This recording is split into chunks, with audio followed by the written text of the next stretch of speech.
One evening, Edward arrived back at the sheds. The other engines couldn't sleep. "What about a story?" suggested Percy. "Do you have any good stories, Edward?" "Well," began Edward, "Skarloey told me a story about his line earlier. Would you like to hear it?" "Yes, yes," said the others. And this is the story Edward told. Up in the hills of Sodor is a little narrow gauge line called the Skarloey Railway.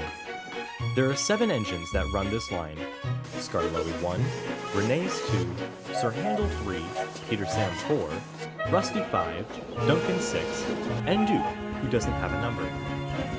They all came from different places at different times, but Skarloey and Renee's were the first on the line. They ran it well for many years, but hard times came and Skarloey couldn't do much work anymore.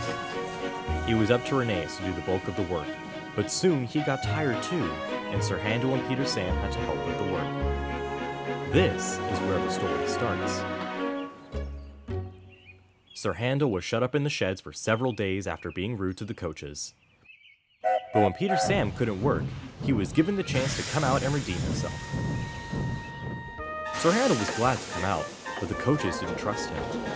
He tried everything, but they wouldn't listen to him. Suddenly, Sir Handel had to stop for some cows. "He's bumped us!" screamed the coaches. They decided to pay him back. Near the big station, the coaches bumped into Sir Handel and caused him to come off the line. Luckily, no one was hurt, but Sir Handel limped sadly back to the shed. The manager inspected the damage. "No more work for you today," he said. "Bother those coaches. We must take the village people home and fetch the tours, all without an engine." "What about me, sir?" said a voice. "Skarloey! Can you do it?" "I'll try," answered the old engine. The coaches stood at the platform. Skarloey reversed onto them. "I am ashamed of you," he scolded. "Such behavior. You might have hurt our passengers. On market day, too." "We're sorry, Skarloey," replied the coaches. "We didn't think." "Clearly," said Skarloey firmly. "I won't have it, and don't you dare try tricks on me." The coaches never dreamed of playing tricks on Skarloey. Skarloey's friends crowded around him, but the guards soon had to shoo them away so they could start. And soon, Skarloey was off.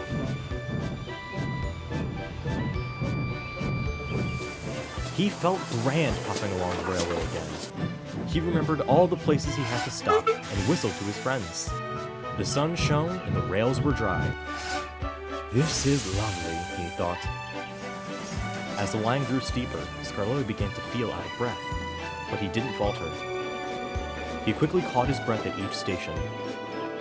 "It'll be better downhill," he thought, but the worst was yet to come. On the way down, he reached a section of track where the rails became bumpy. With a sudden jolt and a loud crack, Skarloey stopped. Oh, my frames feel funny." "A spring has broken," said his driver.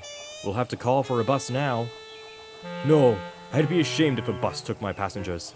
I'll get home or bust," he promised bravely. Back at the junction, the manager paced the platform. James was waiting impatiently too.